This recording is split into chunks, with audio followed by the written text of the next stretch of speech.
Hello everyone and welcome back to Twig or This Week in Gaming. I am your host Josh B with MER Gaming, and today we're covering all of the gaming news that happened this week, the week of August 26th. This week we talk about PlayStation's hero shooter Concord and its extremely lackluster amount of players, Black Myth Wukong selling over 10 million copies, and some major price increases for PlayStation products in Japan. We'll then end things off going over a potential studio closure for the devs of Visions of Mana, which pretty much just got released, and of course, we have Black Ops 6's beta weekends. Let's jump right into it.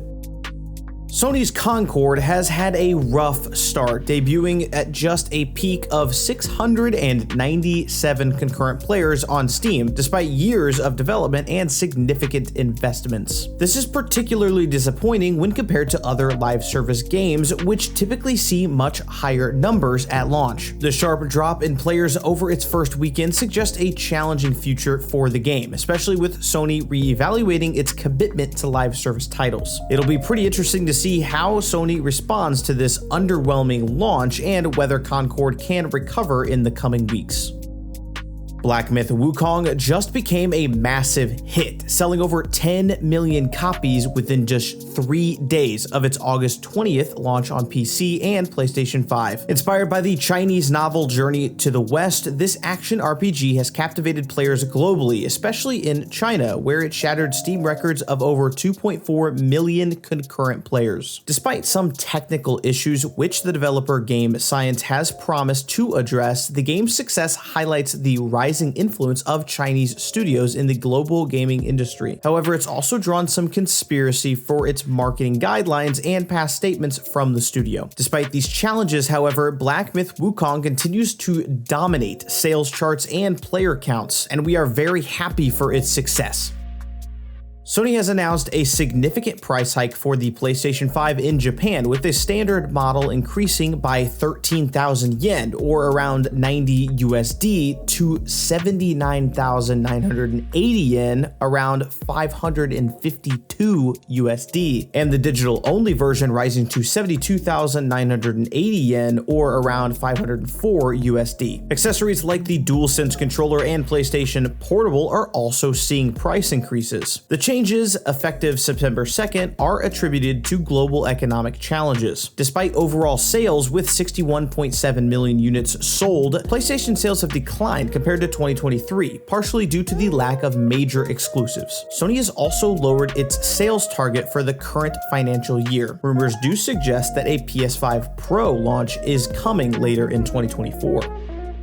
NetEase has reportedly laid off most of its staff at Ouka Studios, the developers behind Visions of Mana, which plans to shut down the studio entirely. Despite Visions of Mana launching literally 2 days ago on August 29th, 2024 to critical acclaim, including an 8 out of 10 review from IGN, the studio's closure is said to be part of a broader shift by major Chinese companies like NetEase and Tencent away from Japan-centric investments. Tencent is also reportedly reconsidering its investments in Japanese game developers and has already withdrawn from several commitments, including the mobile version of Blue Protocol, which Bandai Namco recently announced would shut down. The success of Black Myth Wukong, which again sold over 10 million copies in just 3 days, has inspired both companies to focus more on domestic investments. These developments come amidst widespread layoffs and studio closures in the gaming industry, with companies like Microsoft, Sony, and Embracer Group also making significant cuts. It's again super unfortunate that these things keep happening in the gaming industry, but our hearts are definitely there for those who were affected, and we hope for a speedy recovery. The Call of Duty Black Ops 6 beta is going on right now, and here's how you can get in on the fun. The first way you can play right now on this early access beta is by pre-ordering the game, but if you're like me and you're not sure about shilling out the $70 right now for the game, you are in luck if you own an Xbox or PC, because the second way to gain access is by purchasing Xbox Game Pass. Sorry, PlayStation. This is a cheaper way to try out the game early because Xbox Game Pass only costs $20, plus you get a ton of other benefits for the month you'll have it. However, if you don't really have the funds right now, do not worry, because this weekend's beta is actually an early access beta, and starting next week, the game will be available for anyone to download and try out. I have personally had a ton of fun in just the first day of playing, and hope you all are able to get your hands on this yourselves so you can determine if this game is worth buying it when it fully releases on October 24th. And that will be it for This Week in Gaming. Please make sure to check out all of our other videos, and don't forget to hit that subscribe button and click that notification bell so you never miss an update. This has been Josh B with Mercland Gaming, and I'll catch you next week for another exciting episode of This Week in Gaming.